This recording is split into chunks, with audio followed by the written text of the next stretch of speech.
السلام عليكم ورحمة الله تعالى وبركاته. شفنا وسمعنا عن كتير قصص وكتير فيديوهات عن البشر أنقذت الحيوانات. بس اليوم جبت لكم فيديوهات عن حيوانات أنقذت البشر، مو بس أنقذتها، ضحت بحياتها كرمال تنقذ البشر. ليتس جو.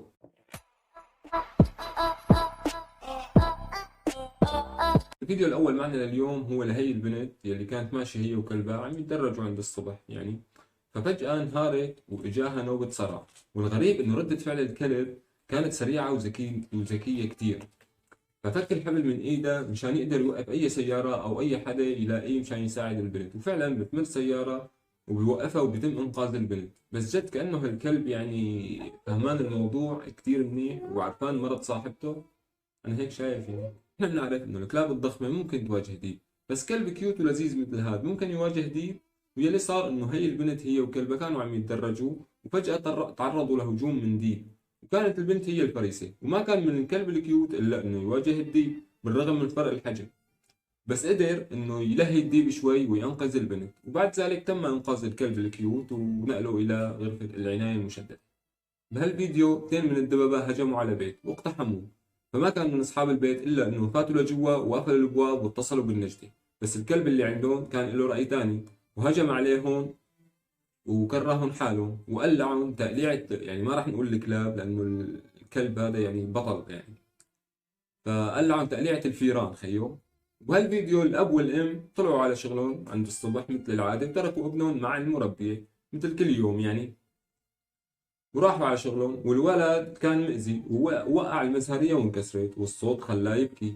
ومين سمع الصوت يا حتركن؟ القطة تبعه. فاجت قالت شوفي شو صاير، شافت المزهرية ومكسورة والولد عم يبكي. فالقطة فهمت الموضوع غلط وفكرت المربية ضربت الطفل، فهجمت على المربية وبلشت فيها ضرب وتخرمش، واخذت حق الطفل من الشخص الغلط. عليها المربية، شوفوا والله حرمت تجي لعنده بديارة. انا من جهتي شايف انه الكلب بده يلعب مع الولد، ما بده يعمل شيء، بس كانه قطته اعتبرت هالشيء هجوم.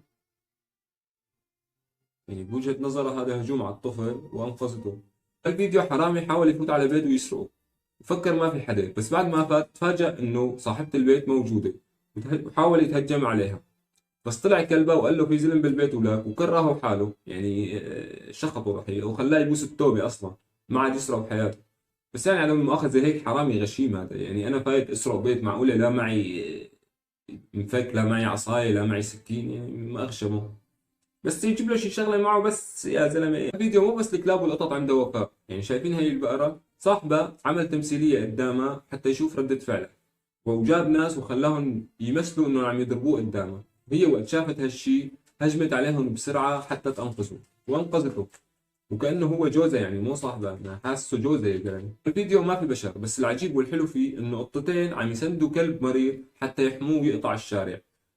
عن جد الحيوانات صار فيها رحمة أكثر من البشر يا زلمة. الفيديو الكلب جايدي عايش مع هالطفل من هو وصغير، وهالطفل بيعاني من السكر، وبيوم من الأيام اجته نوبة سكر وهو نايم، والكلب حس عليه وفورا راح فيق أهل الطفل وأنقذوه. وهالكلب متربي مع الطفل ومتربي على إنه إذا اجته نوبة سكر ينقذ الطفل ويحاول يجيب حدا يساعده. عن جد شيء كثير منيح لهون بيكون خلص الفيديو لليوم. شكلي أنا بعد هالفيديو راح أروح أشتري بقرة وكلب وقطة، بس وين بدي أحطهم ما بعرف. إيه، لا تنسوا اللايك والشير والسبسكرايب. سلام.